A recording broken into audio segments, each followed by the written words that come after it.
Hello friends, welcome to my channel study smart with R K. तो आज की class में हम इंडियन ज्योग्राफी स्टार्ट करने वाले हैं, जिसमें हम भारत की बेसिक इंट्रोडक्शन के बारे में पढ़ेंगे। मतलब कि जैसे भारत की स्थिति, उसकी आकृति, उसके आकार के बारे में, उसकी स्थलीय सीमा, उसकी तटीय सीमा, उसकी जनसंख्या के बारे में। तो ये सब जो बेसिक चीज़ें हैं उसके बारे में हम इस बार आज के टॉपिक में पढ़ेंगे। भारतीय भूगोल का परिचय, इंट्रोडक्शन ऑफ इंडियन ज्योग्राफी। और इसके जो नोट्स और पीडीएफ है आपको मेरे टेलीग्राम चैनल पर मिल जाएंगे। और मैंने इस वीडियो को ऐसा रखा है कि इसको जो है इंग्लिश मीडियम वाले और हिंदी मीडियम वाले दोनों इसे देख सकते हैं, उनको ज़्यादा प्रॉब्लम नहीं आएगी। ये वीडियो दोनों के लिए है। और प्लीज़ आप सबसे रिक्वेस्ट है कि मुझे, क्योंकि ये मेरा फर्स्ट वीडियो है इंडियन ज्योग्राफी का, तो आप सब मुझे कमेंट में ज़रूर बताएंगे कि आपको वीडियो कैसा लगा। ठीक है, तो चलिए स्टार्ट करते हैं। स्टार्ट करने से पहले वीडियो को लाइक, शेयर और सब्सक्राइब ज़रूर कीजिएगा। तो चलिए स्टार्ट करते हैं। सबसे पहले हम भारत की स्थिति के बारे में पढ़ेंगे, लोकेशन ऑफ इंडिया। तो देखिए, ये कौन सी रेखा है? ये है प्रधान मध्याह्न रेखा, जो पृथ्वी को दो भागों में बांटती है, जिसे हम प्राइम मेरिडियन भी बोलते हैं। तो दो भागों में कैसे बांटती है? ये वाला जो हिस्सा है इसे हम बोलते हैं पूर्वी गोलार्ध, मतलब कि ईस्टर्न हेमिस्फीयर। ये वाला जो हिस्सा है इसे बोला जाता है ईस्टर्न हेमिस्फीयर, पूर्वी गोलार्ध। और इधर वाला जो हिस्सा है इसे बोलते हैं वेस्टर्न हेमिस्फीयर, यानी कि पश्चिमी गोलार्ध। तो प्रधान मध्याह्न रेखा, प्राइम मेरिडियन जो लाइन है, वो दो भागों में बांटती है, ईस्टर्न हेमिस्फीयर और वेस्टर्न हेमिस्फीयर, पूर्वी गोलार्ध और पश्चिमी गोलार्ध। इसके अनुसार अगर अपन देखें, प्रधान मध्याह्न रेखांकन के अनुसार अगर अपन देखते हैं, तो भारत की स्थिति क्या है कि ये पूर्वी गोलार्ध के अंदर है। कौन से गोलार्ध में है? ईस्टर्न हेमिस्फीयर में है, पूर्वी गोलार्ध में है। अब इस रेखा की बात करें, ये कौन सी रेखा है? विषुवत रेखा, जिसे इक्वेटर लाइन भी बोलते हैं। इसके अनुसार ये जो है पृथ्वी को दो भागों में बांटती है। कैसे? ये जो ऊपर वाला हिस्सा है उसे बोलते हैं हम उत्तरी गोलार्ध, और इसके जो ये नीचे वाला हिस्सा है इसे बोलते हैं हम दक्षिणी गोलार्ध। तो ये जो विषुवत जो रेखा है वो दो भागों में बांटती है, इसे नॉर्दर्न हेमिस्फीयर और साउदर्न हेमिस्फीयर, उत्तरी गोलार्ध और दक्षिणी गोलार्ध। तो अगर अपन इस रेखा के अनुसार देखें, विषुवत रेखा के अनुसार देखें, तो भारत की स्थिति क्या है? ये उत्तरी गोलार्ध में है। और प्रधान मध्याह्न रेखा के अनुसार देखें तो भारत की स्थिति क्या है? ये पूर्वी गोलार्ध में है। तो भारत की स्थिति क्या हो गई? पूर्वी गोलार्ध तथा उत्तरी गोलार्ध। ठीक है। अब हम एशिया के अनुसार देखें कि भारत की स्थिति क्या है। तो एशिया के अनुसार जो है भारत जो है एशिया के दक्षिण में स्थित है। समझ में आया आप लोगों को कि प्रधान मध्याह्न रेखांकन के अनुसार तो भारत जो है वो पूर्वी गोलार्ध में है, और विषुवत रेखा के अनुसार जो भारत जो है वो उत्तरी गोलार्ध में है। तो ये है भारत की स्थिति विश्व के अनुसार, और एशिया के अनुसार भारत जो है एशिया के दक्षिण में स्थित है। अब हम पढ़ते हैं कि इंडिया की शेप कैसी है, इंडिया की आकृति कैसी है। तो इसकी आकृति कैसी है? क्वाड्रेंगुलर है, चतुष्कोणीय है। कैसी आकृति है इसकी? चतुष्कोणीय है, क्वाड्रेंगुलर है। तो भारत में वर्तमान में 28 तो राज्य और 8 जो है केंद्र शासित प्रदेश हैं, 28 स्टेट्स हैं और 8 जो है यूनियन टेरिटरीज़ हैं। तो जो वो 28 राज्य हैं, 28 स्टेट्स हैं, उनको एक बार देख लेते हैं और उनकी कैपिटल्स देख लेते हैं, उनकी राजधानियों के बारे में देख लेते हैं। तो आंध्र प्रदेश की राजधानी क्या है? अमरावती। अरुणाचल प्रदेश की क्या है? ईटानगर है। असम की क्या है? दिसपुर है। बिहार की क्या है? पटना है। छत्तीसगढ़ की है रायपुर। गोवा की है पणजी। गुजरात की है गांधीनगर। हरियाणा की है चंडीगढ़। हिमाचल प्रदेश की है शिमला। झारखंड की राजधानी है रांची। कर्नाटक की है बेंगलुरु। केरल की है तिरुवनंतपुरम। तो ये कुछ राज्यों की राजधानी है। उम्मीद है आपको क्लास पसंद आ रही होगी और आपको समझ में आ रहा होगा। आगे चलते हैं। मध्य प्रदेश की राजधानी क्या है? भोपाल है। महाराष्ट्र की है मुंबई। मणिपुर की है इम्फाल। मेघालय की है शिलोंग।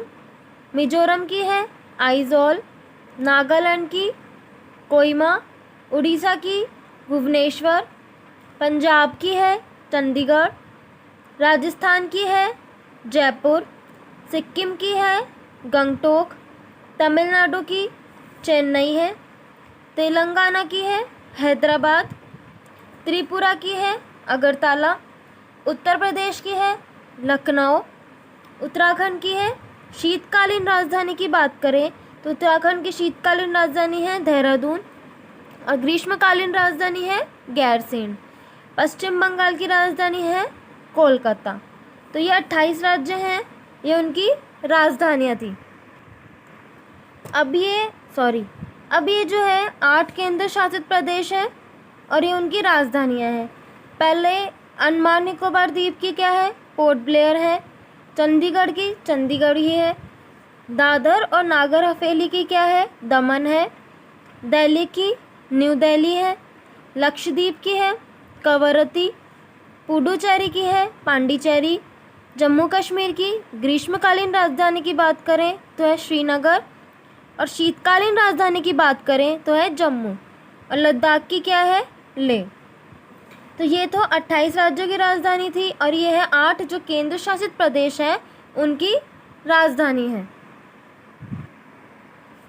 अब हमने 8 केंद्र शासित प्रदेश पढ़े हैं उनके ऊपर मैप में देख लेते हैं। ये है लद्दाख, एक है जम्मू कश्मीर, एक है चंडीगढ़ जो कि पंजाब में है, इधर है न्यू दिल्ली, ये है दीव जो गुजरात के जो इधर छोटा सा एक आइलैंड है, दीव है गुजरात के किनारे पे, इधर है दमन, इधर है दादर और नागर हवेली गुजरात और महाराष्ट्र के बॉर्डर पर है, बिल्कुल बॉर्डर पर नहीं है, थोड़ा सा इस साइड है, यहाँ पे है दादर नागर हवेली। तो इन तीनों को जो मिलाकर है एक ही केंद्र शासित प्रदेश बना दिया गया है, दादर और नागर हवेली। ये है लक्षद्वीप है, इधर है अंडमान निकोबार आइलैंड, ये है पुडुचेरी, ये पुडुचेरी के भाग हैं। माहे, कैरिकल और यनम जो है ये सारे जो है पुडुचेरी के ही भाग हैं। पुडुचेरी तमिलनाडु में है, कैरिकल ये भी तमिलनाडु में है, यनम आंध्र प्रदेश में है और माहे जो है ये केरल के अंदर है। तो ये जो है पुडुचेरी के ही भाग है। पुडुचेरी की राजधानी क्या है, पांडिचेरी। तो ये हमारे 8 केंद्र शासित प्रदेश हो गए। इनको हमने मैप में भी देख लिया है, उम्मीद है आपको याद हो रहे होंगे। अब अगर हम क्षेत्रफल की दृष्टि से देखें तो सबसे बड़ा राज्य कौन सा है, राजस्थान है और सबसे छोटा राज्य कौन सा है, गोवा है।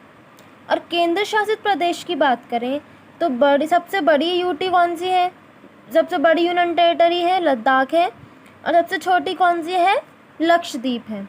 तो सबसे बड़ा राज्य राजस्थान हो गया, सबसे छोटा राज्य गोवा हो गया, सबसे बड़ी यूनियन टेरिटरी हो गई लद्दाख और सबसे छोटी कौन सी हो गई, लक्षद्वीप। अब हम साइज़ ऑफ इंडिया पढ़ते हैं, इंडिया के आकार के बारे में। तो आकार में 2 चीज़ें आती हैं, एक तो क्षेत्रफल आता है और एक जनसंख्या आती है। तो जब हम एरिया मतलब कि क्षेत्रफल की बात करते हैं तो भारत का क्षेत्रफल कितना है, 32,87,263 स्क्वायर किलोमीटर, जिसे हम 3.28 मिलियन स्क्वायर किलोमीटर भी कह सकते हैं। ये जो है पुराना डाटा है, लेकिन अभी भी कई बुक्स में यही डाटा चल रहा है। नया डाटा क्या है, ये वाला है, ज़्यादा फ़र्क नहीं है, कुछ ही किलोमीटर का फ़र्क है। तो नए डाटे के अनुसार भारत का जो आकार है वो क्षेत्रफल क्या है, 32,87,469 स्क्वायर किलोमीटर। तो ये तो हो गया भारत का क्षेत्रफल। अब भारत का विश्व के क्षेत्रफल में कितना हिस्सा है, 2.4%। कितना हिस्सा है, 2.4%। तो भारत जो है विश्व के क्षेत्रफल का 2.4% है।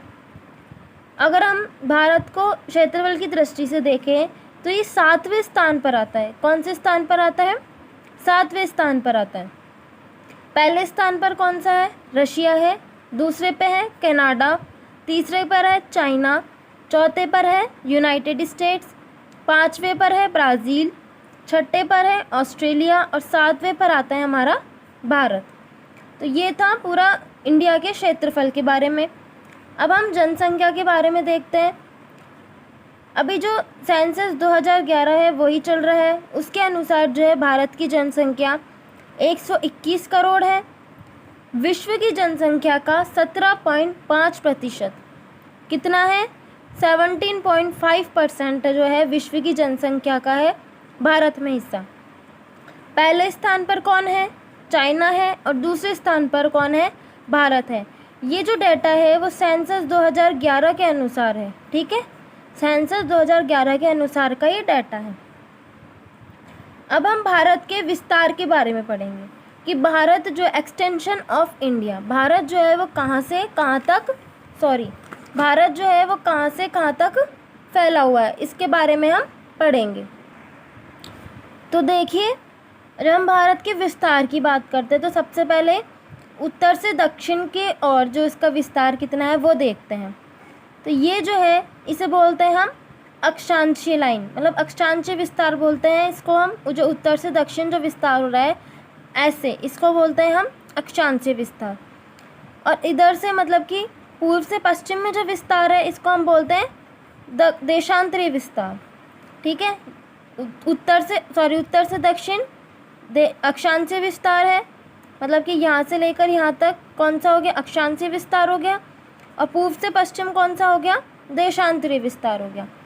तो जब हम अक्षांशीय विस्तार की बात करते हैं तो ये कहाँ से कहाँ तक है, इधर देखेंगे दक्षिण में तो 6 डिग्री 45 मिनट नॉर्थ, इसको बोलते हैं हम इंदिरा पॉइंट, जो कि यहाँ पर अंडमान निकोबार में इंदिरा पॉइंट। यहाँ से लेकर 37 डिग्री 6 मिनट नॉर्थ, जिसे हम बोलते हैं इंद्रकोल, इस पॉइंट को बोलते हैं इंद्रकोल। इस पॉइंट से लेकर इस पॉइंट तक ये है अक्षांशीय विस्तार है। इसमें ये द्वीप भी शामिल है। लेकिन अगर हम मेन भूभाग की बात करें, मुख्य लैंड की बात करें हम, तो ये है 8 डिग्री 4 मिनट, जो कि कन्याकुमारी से लेकर ये इंद्रकोल तक है। ये है इसका अक्षांशीय विस्तार। उत्तर से लेकर दक्षिण तक जो है इसका अक्षांशीय विस्तार है भारत का, जो कि 3214 किलोमीटर है। कितना विस्तार है इसका, 3214 किलोमीटर है। द्वीप शामिल करेंगे तो 6 डिग्री 45 मिनट से इंदिरा पॉइंट से शुरू होगा और ये यहाँ पे 37 डिग्री 6 मिनट तक इंद्रकोल तक, यहाँ तक इसका विस्तार है। अगर अपन सिर्फ मेन जो भूभाग है उसकी बात करेंगे तो 8 डिग्री 4 मिनट कन्याकुमारी से यहाँ पर, और यहाँ पर इंद्रकोल 37 डिग्री 6 मिनट तक। और इन दोनों के बीच में कितने डिग्री का डिफरेंस है, 30 डिग्री का इन दोनों के बीच में अंतर है। अब हम पूर्व से पश्चिम की बात करें, देशांतरी डिग्री मतलब कि लॉन्गिट्यूडनल अगर विस्तार की अगर हम बात करेंगे तो ये है यहाँ पर अरुणाचल प्रदेश में 97 डिग्री 25 मिनट ईस्ट, अंजाव जिला है।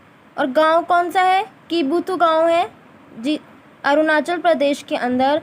जिला कौन सा है, अंजाव जिला है, और गांव कौन सा है, कीबुतु गांव है। यहाँ से लेकर कहाँ, यहाँ तक गुजरात में कच्छ के अंदर गांव कौन सा है, गुहर मोती है। और इसे जो है सरक्रीक भी बोलते हैं। तो यहाँ से लेकर यहाँ तक है इसका देशांतरीय विस्तार, मतलब कि 97 डिग्री 25 मिनट से लेकर ये है 68 डिग्री 7 मिनट ईस्ट तक इसका विस्तार है। तो ये कितने किलोमीटर तक फैला हुआ है, 2933 किलोमीटर तक फैला हुआ है। और इनके बीच में भी लगभग जो है 30 डिग्री का ही डिफरेंस है। ये एग्जैक्ट डिफरेंस नहीं है, लगभग ये डिफरेंस है। इसमें भी 30 डिग्री का है और इसमें भी 30 डिग्री का है, ठीक है। उत्तर से दक्षिण की बात करेंगे, उत्तर से दक्षिण, तो इसमें भी 30 डिग्री का है, 214। और इसमें बात करेंगे तो इसमें भी 30 डिग्री का है, 2933 किलोमीटर। अब देखिए, भारत में जो है कर्क रेखा मतलब कि ट्रॉपिक ऑफ कैंसर जो है 8 राज्यों से गुजरती है। कौन कौन से राज्यों से, गुजरात, राजस्थान, MP, झारखंड, छत्तीसगढ़, त्रिपुरा, मिज़ोरम और वेस्ट बंगाल। तो भारत में जो है ट्रॉपिक ऑफ कैंसर 8 स्टेट से होकर गुजरती है, गुजरात से, राजस्थान से, मध्य प्रदेश से, झारखंड से, छत्तीसगढ़ से, त्रिपुरा से, मिज़ोरम से और वेस्ट बंगाल से। अब हम पढ़ेंगे भारत की सीमा के बारे में, बॉर्डर ऑफ इंडिया। तो जो भारत की सीमा है तो वो दो भागों में बटी हुई है। एक तो लैंड बॉर्डर जिसे हम बोलते हैं स्थलीय सीमा, एक कोस्टल बॉर्डर जिसे बोलते हैं हम तटीय सीमा। तटीय सीमा या फिर इसे हम जलीय सीमा भी कहते हैं। तो दो भागों में बटी हुई है, तटीय सीमा स्थलीय सीमा और तटीय सीमा। स्थलीय सीमा कितनी है? 15,200 किलोमीटर, इतनी क्या है स्थलीय सीमा है। और तटीय सीमा कितनी है? 7,506.6 किलोमीटर, ये है तटीय सीमा। तो जो तटीय सीमा है उसमें भी दो भागों में बटी हुई, एक तो जिसमें द्वीप शामिल है और जिसमें सिर्फ मुख्य भूभाग शामिल है, द्वीप उसके अंदर नहीं है इसके अंदर, और इसमें द्वीप शामिल है। तो द्वीप तो कितने हैं? 2094 किलोमीटर, 2094 किलोमीटर है द्वीप की सीमा। और मुख्य भूभाग की बात करें तो ये है 5,422.6 किलोमीटर। और ये जो है इन दोनों को मिला के टोटल तटीय सीमा कितनी हुई है? 7,516.6 किलोमीटर। अब स्थलीय सीमा वाले राज्य कौन कौन से हैं इसके बारे में हम देखते हैं।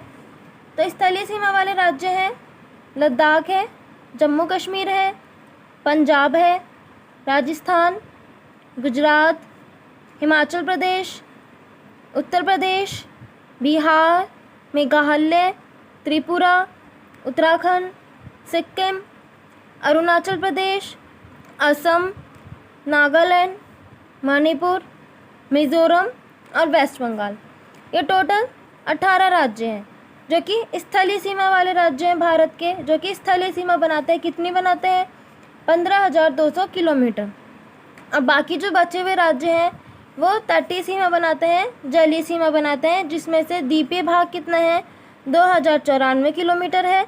और मुख्य भूभाग कितना है? 5,422.6 किलोमीटर है। और टोटल कितना है? 7,516.6 किलोमीटर है। अब देखिए कि ये जो किस किस के साथ सीमा बनाता है जो भारत है। भारत जो है एक तो बांग्लादेश के साथ सीमा बनाता है। कितने किलोमीटर बनाता है? 4,096.7 किलोमीटर बनाता है, जिसे हम भारत और बांग्लादेश की जो बाउंड्री है, जो बॉर्डर है, इसे हम क्या बोलते हैं? रेड क्लिफ रेखा बोलते हैं, रेड क्लिफ लाइन बोलते हैं भारत और बांग्लादेश की बाउंड्री को। ये चाइना के साथ कितना बनाता है? 3,488 किलोमीटर, 3,488 किलोमीटर जो है ये सीमा बनाता है। इसकी जो भारत और चाइना की बॉर्डर है, इंडिया चाइना जो बॉर्डर, इसे हम बोलते हैं मैकमोहन रेखा, मैकमोहन लाइन बोलते हैं। पाकिस्तान के साथ कितनी बनाता है? 3,323 किलोमीटर बनाता है, जिसे बोलते हैं हम रेड क्लिफ रेखा। नेपाल के साथ भारत और पाकिस्तान की बाउंड्री को भी क्या बोलते हैं? रेड क्लिफ बोलते हैं। नेपाल के साथ बनाता है 1,751 किलोमीटर। म्यांमार के साथ बनाता है 1,683 किलोमीटर। भूटान के साथ बनाता है 699 किलोमीटर, 699 किलोमीटर्स। और अफ़गानिस्तान के साथ भारत सीमा बनाता है 106 किलोमीटर। अफ़गानिस्तान और भारत की जो बाउंड्री, इसे हम बोलते हैं डूरंड लाइन, डूरंड रेखा। तो इनके साथ जो है भारत सीमा बनाता है। और इनकी जो लाइंस के नाम मैंने बता दिए, इनकी बाउंड्रीज़ को क्या कहते हैं, सारे याद नहीं करने हैं। वैसे मोस्टली सबसे ज़्यादा वाला और सबसे कम वाला पूछा जाता है। ठीक है, सबसे ज़्यादा सीमा बनाता है ये बांग्लादेश के साथ 4,096.7 किलोमीटर, 4,096.7 किलोमीटर्स। और सबसे कम बनाता है अफ़गानिस्तान के साथ 106 किलोमीटर, जिसे हम डूरंड लाइन बोलते हैं। तो बांग्लादेश के साथ सीमा बनाता है, इसे बोलते हैं रेड क्लिफ रेखा। चाइना की बाउंड्री को भारत चाइना बाउंड्री बोलते हैं मैकमोहन लाइन। इंडिया पाकिस्तान की को बोलते हैं रेड क्लिफ लाइन। और इंडिया अफ़गानिस्तान की को बोलते हैं डूरंड लाइन, डूरंड रेखा। तो ये था complete basic introduction Indian geography का। प्लीज़ आप मुझे कमेंट में ज़रूर बताइएगा कि आपको ये वीडियो कैसा लगा। आपको वीडियो पसंद आया हो तो प्लीज़ लाइक शेयर सब्सक्राइब ज़रूर कर दीजिएगा। और इसके जो नोट्स और PDF है आपको मेरे टेलीग्राम चैनल पर मिल जाएंगे। Thank you for watching.